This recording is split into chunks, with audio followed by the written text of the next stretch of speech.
Welcome বন্ধুরা, all Bangla knowledge YouTube চ্যানেলের পক্ষ থেকে সকল দর্শককে জানাই আন্তরিক অভিনন্দন এবং শুভেচ্ছা। বন্ধুরা, প্রত্যেক সপ্তাহের মতো এই সপ্তাহের যে কর্মসংস্থান পেপার, সেই পেপার আজকে প্রকাশিত হয়েছে। বন্ধুরা, এই সপ্তাহের কর্মসংস্থান পেপারে যে সমস্ত নতুন চাকরির আপডেট খবরগুলো প্রকাশিত হয়েছে, সমস্ত খবর এই ভিডিওতে সম্পূর্ণরূপে ডিসকাস করব। তাই ভিডিওটি শুরু থেকে শেষ পর্যন্ত দেখবে এবং যারা আমাদের এই চ্যানেলটিকে প্রথমবার দেখছো তারা অবশ্যই চ্যানেলটিকে সাবস্ক্রাইব করে বেল আইকনের অল নোটিফিকেশন বেলটা অন করে রাখতে পারো সমস্ত চাকরির আপডেট খবর সবার আগে পাওয়ার জন্য। তাহলে চলো দেখে নেওয়া যাক এই সপ্তাহের কর্মসংস্থান পেপারে কোন কোন নতুন চাকরির আপডেট খবর প্রকাশিত হয়েছে। প্রথম খবর প্রকাশিত হয়েছে রেলে 11,127 অ্যাসিস্ট্যান্ট লোকো পাইলট নিচ্ছে, যেখানে বলা হয়েছে যে কলকাতা, শিলিগুড়ি, মালদা, গৌহাটি, পাটনা, রাঁচি, চেন্নাই, আহমেদাবাদ, প্রয়াগরাজ, বেঙ্গালুরু, ভুবনেশ্বর, বিলাসপুর, মুম্বাই, মুজফ্ফরপুর, সেকেন্দ্রাবাদ, আজমির, জম্মু কাশ্মীর, চণ্ডীগড়, ভোপাল, গোরখপুর রেল রিক্রুটমেন্ট বোর্ডের মাধ্যমে রেলের 29টি জোনে 21টি রেলওয়ে রিক্রুটমেন্ট বোর্ডের মাধ্যমে অ্যাসিস্ট্যান্ট লোকো পাইলট পদে 11,127 জন ছেলেমেয়ে নেওয়ার সংক্ষিপ্ত বিজ্ঞপ্তি প্রকাশ করল রেল রিক্রুটমেন্ট বোর্ড। অনলাইনে দরখাস্ত নেওয়া শুরু হবে 15 মে থেকে, চলবে 14 জুন পর্যন্ত। এই পদের জন্য শিক্ষাগত যোগ্যতা, বয়স, প্রার্থী বাছাই পদ্ধতি ইত্যাদি আমরা এক এক করে দেখে নেব। প্রথমে শিক্ষাগত যোগ্যতা, মাধ্যমিক পাশরা স্বীকৃত আইটিআই থেকে fitter, electrician, instrumentation mechanic, mill writer, maintenance mechanic, mechanic radio and TV, electronics mechanic, mechanic motor vehicle, wireman, tractor mechanic, armature and coil winder, mechanic diesel heat engine turner, machinist, refrigeration and AC mechanic ট্রেডের certificate course pass হলে আবেদন করতে পারবেন। মাধ্যমিক পাশরা সংশ্লিষ্ট ট্রেডের act apprenticeship course pass হলেও যোগ্য। পলিটেকনিক থেকে মেকানিক্যাল, ইলেকট্রিক্যাল, অটোমোবাইল, ইলেকট্রনিক্স ইঞ্জিনিয়ারিংয়ের ডিপ্লোমা কোর্স পাশ হলেও আবেদন করার যোগ্য। ইলেকট্রিক্যাল, মেকানিক্যাল, ইলেকট্রনিক্স বা অটোমোবাইল ইঞ্জিনিয়ারিংয়ের ডিগ্রি বিটেক কোর্স পাশ ছেলেমেয়েরাও আবেদন করতে পারবে। দৃষ্টিশক্তি দরকার A1, অর্থাৎ দূরের বেলায় চশমা ছাড়া উভয় চোখে 6/6, কাছের বেলায় চশমা ছাড়া উভয় চোখে 0.6। বয়স হতে হবে 1/7/2026 হিসেবে 18 থেকে 30 বছরের মধ্যে, অর্থাৎ জন্ম তারিখ হতে হবে EWS প্রার্থীদের বেলায় 2/7/1996 থেকে 1/7/2008 মধ্যে, ওবিসি প্রার্থীদের বেলায় 2/7/1993 থেকে 1/7/2008 মধ্যে, তপশিল প্রার্থীদের বেলায় 2/7/1991 থেকে 1/7/2008 মধ্যে। তপশিলরা 5 বছর, ওবিসিরা 3 বছর, বিধবা বিবাহ বিচ্ছিন্ন মহিলারা পুনর্বিবাহ না করে থাকলে 35 বছর এবং প্রতিবন্ধীরা যথাযথ বয়সের ছাড় এখানে পেয়ে। মূল মাইনে এখানে দেওয়া হবে প্রথমে 19,900 টাকা। এই পদের বিজ্ঞপ্তি নম্বর দেওয়া আছে। প্রার্থী বাছাই হবে সব রেল রিক্রুটমেন্টের বেলায় প্রার্থী বাছাইয়ের জন্য প্রথমে কম্পিউটার বেসড টেস্ট সিবিটি হবে, তাতে সফল হলে দ্বিতীয় পর্যায়ের কম্পিউটার বেসড টেস্ট সিবিটি 2 হবে, এরপর কম্পিউটার বেসড অপটিটিউড টেস্ট হবে, তারপর সার্টিফিকেট ভেরিফিকেশন এবং ডাক্তারি পরীক্ষা হবে। তো প্রথম ধাপে কম্পিউটার বেসড পরীক্ষায় 75 নম্বরে 75টি অবজেক্টিভ মাল্টিপল টাইপের প্রশ্ন হবে এইসব বিষয়ে। 1 নম্বর হচ্ছে অঙ্ক, mental ability, general science, general awareness, সময় 1 ঘন্টা। প্রশ্ন হবে বাংলা, ইংরেজি সহ বিভিন্ন আঞ্চলিক ভাষায়। নেগেটিভ মার্কিং আছে। 3টি প্রশ্নের ভুল উত্তরের জন্য প্রাপ্ত নম্বর থেকে 1 নম্বর কাটা হবে। জেনারেল EWS প্রার্থীরা 40%, ওবিসি তপশিলরা 30%, তপশিল উপজাতি হলে 25% পেলে কোয়ালিফাইং করতে পারবেন। দ্বিতীয় ধাপে এখানে 15 মে থেকে 14 জুন পর্যন্ত যিনি যে রেল রিক্রুটমেন্ট বোর্ডের দরখাস্ত করতে চান সেই রেল রিক্রুটমেন্ট বোর্ডের ওয়েবসাইটে দরখাস্ত করতে পারবেন। তো বিস্তারিত তথ্য কিন্তু খুব তাড়াতাড়ি যখন প্রকাশিত হবে তখন কিন্তু আমরা সম্পূর্ণ ভিডিও বানিয়ে দেব। দ্বিতীয় খবর, মাদ্রাসা সার্ভিস কমিশনের মাধ্যমে কয়েক হাজার ক্লার্ক এবং লাইব্রেরিয়ান, যেখানে বলা হয়েছে পশ্চিমবঙ্গ মাদ্রাসা সার্ভিস কমিশনের 10ই মার্চ এক বিজ্ঞপ্তিতে জানানো হয়েছে মাদ্রাসায় ক্লার্ক, লাইব্রেরিয়ান, প্রধান শিক্ষক শিক্ষিকা, সুপারিনটেন্ডেন্ট পদে নিয়োগের কথা জানায়। ক্লার্ক এবং লাইব্রেরিয়ান পদে নিয়োগ হবে 2nd SLST 2026 মাধ্যমে। প্রধান শিক্ষক শিক্ষিকা, সুপারিনটেন্ডেন্ট পদে নিয়োগ হবে 8ম SLST 2026 মাধ্যমে। কোন ক্যাটাগরিতে কারা আবেদন করতে পারবেন? ক্লার্ক মাধ্যমিক পাস, মাদ্রাসা পাস বা আলিম পাস ছেলেমেয়েরা আবেদন করতে পারবে। কম্পিউটার সহ টাইপিংয়ে দক্ষ থাকতে হবে। অন্তত 1 বছরের কম্পিউটার সার্টিফিকেট বা ডিপ্লোমা কোর্স পাস হতে হবে। মাদ্রাসা এডুকেশন সিস্টেম বা ইসলামিক স্টাডিজ অ্যান্ড কালচার বিষয়ে জ্ঞান থাকলে ভালো হয়। বয়স হতে হবে 18 থেকে 40 বছরের মধ্যে। লাইব্রেরিয়ান, যেখানে কামিল, MM, MF, MU কিংবা আর্টস, সায়েন্স এবং কমার্স শাখার গ্রাজুয়েট ছেলেমেয়েরা লাইব্রেরিয়ান সায়েন্সের ডিগ্রি বা ডিপ্লোমা কোর্স পাশ হলে আবেদন করতে পারবে। মাধ্যমিক, উচ্চ মাধ্যমিক, ডিগ্রি, মাস্টার ডিগ্রি কোর্স পাশের যে কোনো একটি আরবি বিষয় নিয়ে পাশ হতে হবে কিংবা কোনো স্বীকৃত প্রতিষ্ঠান থেকে আরবি বিষয়ে সার্টিফিকেট কোর্স পাস হতে হবে। মাদ্রাসা education system, Islamic studies and culture বিষয়ে জ্ঞান থাকতে হবে। বয়স হতে হবে 21 থেকে 40 বছরের মধ্যে।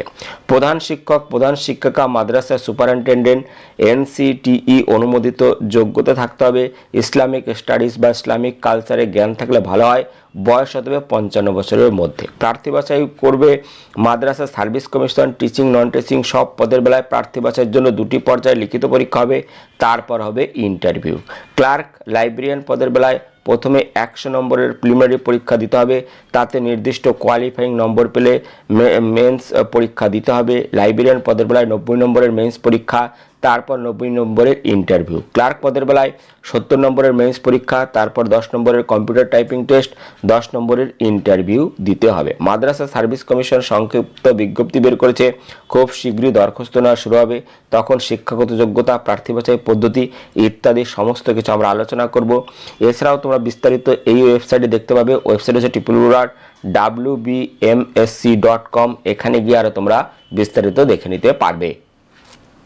পরবর্তী নতুন খবর, নেভিতে অগ্নিবীর এবং মেডিকেল অ্যাসিস্ট্যান্ট, যেখানে অগ্নিবীর SSR, অগ্নিবীর MR এবং নাবিক মেডিকেল পদে নিয়োগ হবে। যেখানে রয়েছে ভারতীয় নৌবাহিনী Agniveer senior secondary recruits SSR পদে কয়েকশো অবিবাহিত ছেলেমেয়ে নিচ্ছে। অগ্নিপথ স্কিমে এই পদের নাম হলো অগ্নিবীর SSR। পরবর্তী MR, যেখানে ভারতীয় নৌবাহিনী অগ্নিবীর ম্যাট্রিক রিক্রুটস ক্যাটাগরিতে পদে কয়েকশো অবিবাহিত ছেলেমেয়ে নিচ্ছে। এরপর হচ্ছে নাবিক, ভারতীয় নৌবাহিনী medical assistant senior secondary recruits SSR পদে কয়েকশো অবিবাহিত ছেলে নিচ্ছে এই পদে। তো এখানে বলা হয়েছে অগ্নিবীর SSR এই পদের বিজ্ঞপ্তি নম্বর দেওয়া আছে। কারা কারা আবেদনযোগ্য? ফিজিক্স, অঙ্ক বিষয় আবশ্যিক বিষয় নিয়ে উচ্চ মাধ্যমিক অবিবাহিত ছেলেমেয়েরা মোট অন্তত 50% নম্বর পেয়ে থাকলে আবেদন করতে পারবে। Mechanical, electrical, automobile, computer science, instrumentation technology, information টেকনোলজিতে 3 বছরের ডিপ্লোমা কোর্স পাসটা মোট অন্তত 50% নম্বর পেয়ে থাকলেও যোগ্য। ফিজিক্স, অঙ্ক বিষয় নিয়ে ভোকেশনাল শাখার উচ্চ মাধ্যমিক পাসটা মোট অন্তত 50% নম্বর পেয়ে থাকলে যোগ্য। বয়স হতে হবে এখানে 1/12/2004 থেকে 31/5/2009 মধ্যে। এখানে যারা যারা আবেদন করতে চাইছো তারা অবশ্যই আবেদন করতে পারবে। ওয়েবসাইটে গিয়ে ওয়েবসাইট তোমরা অবশ্যই দেখে নেবে। ওয়েবসাইট এখানে দেওয়া আছে joinindiannavy.gov.in। এখানে গিয়ে আরও বিস্তারিত দেখে নিয়ে তোমরা আবেদন করতে পারবে। এরপরে দেখো নাবিক মেডিকেল, যেখানে বলা হয়েছে কারা কোন পদের জন্য যোগ্য। এখানে বলেছে ফিজিক্স, কেমিস্ট্রি, বায়োলজি আবশ্যিক বিষয় হিসেব নিয়ে উচ্চ মাধ্যমিক পাসরা অবিবাহিত ছেলেমেয়েরা মোট অন্তত 50% প্রতিটি বিষয়ে 40% নম্বর পেয়ে থাকলে আবেদন করতে পারবে। জন্ম তারিখ হতে হবে 1/5/2005 থেকে 31/10/2009 মধ্যে। তো যারা যারা আবেদন করতে চাইছো তারা যে ওয়েবসাইট আছে সেই ওয়েবসাইট কিন্তু অবশ্যই তোমরা দেখে নেবে। ওয়েবসাইট হচ্ছে www.joinindiannavy.gov.in। এখানে গিয়ে আরও বিস্তারিত দেখে নিয়ে তোমরা আবেদন করতে পারবে। পরবর্তী খবর, পশ্চিমবঙ্গ জয়েন্ট এন্ট্রান্স পরীক্ষার মাধ্যমে engineer, nursing diploma, MCA, paramedical কোর্সে ভর্তি। যেখানে হচ্ছে Paschimbanga joint entrance examination board 2026-27 বর্ষে যে যে কোর্সে ভর্তির জন্য দরখাস্ত নেওয়া হবে তার তালিকা দেওয়া হয়েছে। তো যারা যারা এই কোর্স করতে চাইছো, জয়েন্ট এন্ট্রান্স পরীক্ষা দিতে চাইছো, তারা অবশ্যই যে ওয়েবসাইট আছে এখানে গিয়ে এই ওয়েবসাইট দেখে নেবে এবং অনলাইনে দরখাস্ত নেওয়া শুরু হবে 25শে মার্চ থেকে। এই ওয়েবসাইট হচ্ছে www.wbjeeb.in অথবা www.wbjeeb.nic.in। এখানে গিয়ে আরও বিস্তারিত দেখে তোমরা আবেদন করতে পারবে। এরপর আমরা ভেতরের পাতায় দেখে নেব সাম্প্রতিক তথ্যে ভরা জিজ্ঞাসা পাতা, যেখানে বিভিন্ন চাকরি সম্বন্ধে তোমরা প্রশ্ন করেছো, উত্তর দিয়েছো কর্মসংস্থানের বিশেষজ্ঞগণ। প্রত্যেকটি প্রশ্নের উত্তর আমরা এক এক করে দেখব। প্রথম প্রশ্ন মাদ্রাসা সার্ভিসের, যেখানে বলেছে মাদ্রাসা সার্ভিস কমিশনের মাধ্যমে ক্লার্ক এবং লাইব্রেরিয়ান পদে নিয়োগের সংক্ষিপ্ত বিজ্ঞপ্তি বেরিয়েছে, কবে থেকে দরখাস্ত নেওয়া শুরু হবে? হিন্দু সম্প্রদায়ের প্রার্থীরা দরখাস্ত করতে পারবে কি? ক্লার্ক এবং লাইব্রেরিয়ান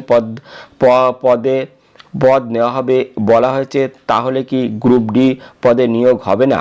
উত্তর বলা হয়েছে হ্যাঁ, সব সম্প্রদায়ের ছেলেমেয়েরা মাদ্রাসা সার্ভিস কমিশনের ক্লার্ক লাইব্রেরিয়ান পদের জন্য দরখাস্ত করতে পারবে। মাদ্রাসা education system, Islamic studies and culture বিষয়ে জ্ঞান থাকলে ভালো হয়। সংক্ষিপ্ত বিজ্ঞপ্তি বেরিয়েছে, অনলাইনে কবে থেকে দরখাস্ত নেওয়া হবে তা ওয়েবসাইটে জানানো হবে। ক্লার্ক লাইব্রেরিয়ান প্রধান শিক্ষক শিক্ষিকা নেওয়া হবে। গ্রুপ ডি পদে এখন নিয়োগ হবে না। পরবর্তী ব্যাংকে চাকরি বলা হয়েছে স্টেট ব্যাংকে ক্লার্ক পদের জন্য কেমন শিক্ষাগত যোগ্যতা ও বয়স থাকা দরকার? প্রার্থী বাছাই পরীক্ষায় কি কি বিষয় থাকে? প্রতি বছরই কি এই পদে পরীক্ষা হয়? উত্তর বলা হয়েছে স্টেট ব্যাংকে ক্লার্ক পদের নাম হয়েছে junior associate customer support and sales. যে কোনো শাখার গ্র্যাজুয়েট ছেলেমেয়েরা আবেদন করতে পারবে। বয়স হতে হবে 20 থেকে 28 বছরের মধ্যে। তপশিলরা 5 বছর, ওবিসিরা 3 বছর আর প্রতিবন্ধীরা 10 বছর। ওবিসি হলে 13 বছর এবং তপশিল হলে 15 বছর বয়সের ছাড় এখানে পাবেন। স্টেট ব্যাংকের অ্যাপ্রেন্টিসশিপ ট্রেনিং থাকলে অতিরিক্ত বয়সের ছাড় পাবেন। শুরুতে 6 মাসের প্রবেশন। সাধারণত প্রতি বছরই এই পদে লোক নেওয়া হয়। প্রার্থী বাছাইয়ের জন্য প্রথমে অনলাইন প্রিলিমিনারি পরীক্ষা হয়, তাতে সফল হলে অনলাইনে মেইন পরীক্ষা, তারপর গ্রুপ ডিসকাশন এবং ইন্টারভিউ। প্রিলিমিনারি পরীক্ষায় অবজেক্টিভ টাইপের পার্টের 1 ঘন্টায় 100 নম্বরের প্রশ্ন থাকবে এই সব বিষয়ে। 1 নম্বরে সে ইংলিশ ল্যাঙ্গুয়েজ, 30 নম্বরে 30টি প্রশ্ন, নিউমেরিক্যাল এবিলিটি 35 নম্বরে 35টি প্রশ্ন, রিজনিং এবিলিটি 35 নম্বরে 35টি প্রশ্ন। নেগেটিভ মার্কে আছে 4টে প্রশ্নের ভুল উত্তরের জন্য 1 নম্বর কাটা হয়। প্রতিটি পেপারে নির্দিষ্ট কোয়ালিফাইং নম্বর পেলে সফল বলে ধরা হবে। কোয়ালিফাইং নম্বর কত হবে তা ব্যাংক সিদ্ধান্ত নেবে। তপশিল, ওবিসি, প্রতিবন্ধী এবং প্রাক্তন সমরকর্মীরা কোয়ালিফাইং নম্বরে 5% ছাড় পাবেন। পরবর্তী প্রতিটি পেপারে নির্দিষ্ট কোয়ালিফাইং নম্বর পেলে মোট শূন্যপদের 10 গুণ প্রার্থীকে মেইন পরীক্ষার জন্য ডাকা হবে। মেইনস পরীক্ষা হবে এপ্রিলে। অনলাইনে মেইন পরীক্ষায় 200 নম্বরের 190টি প্রশ্ন হবে এইসব বিষয়ে। জেনারেল ফিনান্স অ্যাওয়ারনেস 50 নম্বরে 50টি প্রশ্ন, সময় 35 মিনিট। জেনারেল ইংলিশ 40 নম্বরে 40টি প্রশ্ন, সময় 35 মিনিট। কোয়ান্টিটিভ অপটিটিউড 50 নম্বরে 50টি প্রশ্ন, সময় 45 minute. Reasoning ability and computer aptitude 60 নম্বরের 50টি প্রশ্ন, সময় 45 মিনিট। মোট সময় থাকবে 2 ঘন্টা 40 মিনিট। নেগেটিভ মার্কিং আছে 4টি প্রশ্নের ভুল উত্তরের জন্য 1 নম্বর কাটা হবে। প্রিলি এবং মেইন 2 ক্ষেত্রেই প্রশ্ন হবে ইংরেজি এবং হিন্দিতে। তবে পশ্চিমবঙ্গ, ত্রিপুরা, অসমের প্রার্থীদের বেলায় ইংরেজি, হিন্দি এবং এছাড়াও বাংলা ভাষায় প্রশ্ন হবে। পরবর্তী প্রশ্ন পিএসসির, যেখানে বলেছে 2024 সালের WBCS প্রিলি পরীক্ষা কবে হবে? উত্তর রয়েছে পরীক্ষার তারিখ এখনো ঠিক হয়নি, তবে ভোটের পর পরীক্ষা হওয়ার সম্ভাবনা আছে। সম্ভবত জুনের প্রথম দিকে পরীক্ষা হওয়ার সম্ভাবনা আছে। পরবর্তী প্রশ্ন, আইসিডিএস সুপারভাইজার পদে প্রতি বছর মেয়েদের নিয়োগ হয় কি? এই পরীক্ষায় শিক্ষাগত যোগ্যতা, বয়স, প্রার্থী বাছাই পদ্ধতি জানাবেন। এই পদের শুরুতে কত মাইনে পাওয়া যায়? উত্তর বলা হয়েছে পশ্চিমবঙ্গ পাবলিক সার্ভিস কমিশনের মাধ্যমে আইসিডিএস সুপারভাইজার পদের পরীক্ষা নেওয়া হয়। এই পরীক্ষা প্রতি বছর হয় না। যে কোনো শাখার গ্রাজুয়েট তরুণীরা 39 বছরের মধ্যে বয়স থাকলে আবেদন করতে পারেন। পশ্চিমবঙ্গ তপশিল সম্প্রদায়ের প্রার্থীরা 5 বছর, ওবিসি সম্প্রদায়ের প্রার্থীরা 3 বছর, দৈহিক প্রতিবন্ধীরা 6 বছর বয়সের ছাড় পাবেন। প্রার্থী বাছাইয়ের জন্য প্রথমে 100 নম্বরের প্রিলিমিনারি পরীক্ষা হবে। এই পরীক্ষায় কোয়ালিফাইং নম্বর পেলে 40 নম্বরের মেইন পরীক্ষা, তারপর 50 নম্বরের ইন্টারভিউ, 100 নম্বরের প্রিলিমিনারি পরীক্ষা, 100টি অবজেক্টিভ মাল্টিপল টাইপের প্রশ্ন হবে এইসব বিষয়ে। 1 হচ্ছে জেনারেল নলেজ, 2 হচ্ছে অ্যারিথমেটিক, 3 হচ্ছে test of reasoning, verbal and non verbal. প্রতিটি প্রশ্নে থাকে 1 নম্বর, সময় থাকে 1 ঘন্টা। নেগেটিভ মার্কিং আছে। মেইন পরীক্ষায় 400 নম্বরের ডেসক্রিপটিভ টাইপের 4টি পেপার থাকবে। 1 হচ্ছে ইংরেজি 100 নম্বর, সময় 90 মিনিট। বাংলা 100 নম্বর, সময় 90 মিনিট। জেনারেল স্টাডিজ এবং কারেন্ট অ্যাফেয়ার্স 100 নম্বর, সময় 90 মিনিট। অ্যারিথমেটিক 100 নম্বর, সময় 90 মিনিট। ইংরেজি বিষয়ে প্রশ্ন হবে উচ্চ মাধ্যমিকের মানের এই সব বিষয়ে রিপোর্ট ড্রাফটিং, বাংলা থেকে ইংরেজি অনুবাদ, সামারি, প্রেসি লেখা, ইংরেজি গ্রামার, শব্দের সঠিক ব্যবহার, ভয়েস চেঞ্জ, ন্যারেশন, বাক্য গঠন, বাক্য সংশোধন, কমন ফ্রেজ, সিনোনিমি, অ্যান্টোনিমি। বাংলা বিষয় থাকবে রিপোর্ট লেখা, ইংরেজি থেকে বাংলায় অনুবাদ, সামারি, প্রেসি লেখা, গ্রামার, জেনারেল স্টাডিজ এবং কারেন্ট অ্যাফেয়ার্স বিষয় থাকবে। জীবন বিজ্ঞান, নিউট্রিশন ও হেলথ সহ উমেন এম্পাওয়ারমেন্ট, জেনারেল নলেজ, ইতিহাস, ভূগোল, পরিবেশ বিজ্ঞান, ভৌত বিজ্ঞান, current affairs, verbal, non verbal, reasoning, arithmetic থাকবে মাধ্যমিক মানের অঙ্ক। জেনারেল স্টাডিজ এবং কারেন্ট অ্যাফেয়ার্স আর অ্যারিথমেটিকের উত্তর বাংলায় লিখতে পারেন। প্রিলি পরীক্ষা সফল হলে মেইন পরীক্ষার তারিখ পরে জানানো হবে। চূড়ান্ত তালিকা তৈরির সময় মেইন পরীক্ষায় পাওয়া নম্বর এবং ইন্টারভিউ নম্বর দেখা হবে। পরবর্তী প্রাইমারি চাকরি, যেখানে বলা হচ্ছে প্রাইমারি টেট পাস করলে ওই সার্টিফিকেটের বৈধতা কত বছর থাকে, প্রতি বছর কি টেট দিতে পারবে, এর জন্য কোনো অসুবিধা হবে কি? উত্তর বলেছে একবার প্রাইমারি টেট পাস করলে তার বৈধতা সারা জীবন থাকে, প্রতি বছরে টেট দিতে পারবেন, প্রতিটি সার্টিফিকেট বৈধ। পরবর্তী প্রশ্ন, উত্তর 24 পরগনা জেলার প্রাইমারি ইন্টারভিউ কবে হবে, এই মাসে কোন কোন জেলার ইন্টারভিউ হবে? উত্তর বলা হয়েছে পঞ্চম ফেসে নদিয়া জেলার প্রার্থীদের ইন্টারভিউ হয়েছে 10 থেকে 19 মার্চ। ষষ্ঠ ফেজে পুরুলিয়া জেলার প্রার্থীদের ইন্টারভিউ হবে 23 থেকে 25 মার্চ। 27-30 মার্চ হবে সপ্তম ফেজে বাঁকুড়া জেলার প্রার্থীদের ইন্টারভিউ। 6 এপ্রিল থেকে 10 এপ্রিল, 16 এপ্রিল থেকে 17 এপ্রিল, আর 21 থেকে 24 এপ্রিল অষ্টম ফেজে আলিপুরদুয়ার দক্ষিণ 24 পরগনা জেলার প্রার্থীদের ইন্টারভিউ হবে। 27 এপ্রিল থেকে 30 এপ্রিল নবম ফেজে মালদা পশ্চিম বর্ধমান জেলার প্রার্থীদের ইন্টারভিউ হবে। 5ই মে থেকে 8ই মে, 12ই মে থেকে 15ই মে দশম ফেজে বীরভূম জেলার প্রার্থীদের ইন্টারভিউ হবে। 19 মে থেকে 22 মে, 28 মে থেকে 29 মে, এরপর বাকি জেলার ইন্টারভিউ হবে। উত্তর 24 পরগনা জেলার ইন্টারভিউ হবে সম্ভবত জুন মাস নাগাদ। পরবর্তী কোর্স ট্রেনিং, যেখানে বলেছে এএনএম নার্সিং কোর্স পাশ করলে 100% চাকরি পাওয়া যায় কি? উত্তর বলেছে 100% চাকরি পাবে সেটা বলা যায় না, তবে এএনএম পাশ করে চাকরির সুযোগ বেশি। পরবর্তী পুলিশি চাকরি বলা আছে জেল পুলিশের কনস্টেবল পদের 2023 সালের দরখাস্ত নেওয়া হয়েছিল, পরীক্ষা কবে? উত্তর এখনও পরীক্ষার তারিখ ঠিক হয়নি। বন্ধুরা, এই ছিল এই সপ্তাহের কর্মসংস্থান পেপারের ভিডিও ভালো লাগলে একটি লাইক দিও এবং ভিডিওকে অবশ্যই বন্ধুদের সাথে শেয়ার করে দিও। ভিডিও দেখার জন্য ধন্যবাদ। Thank you.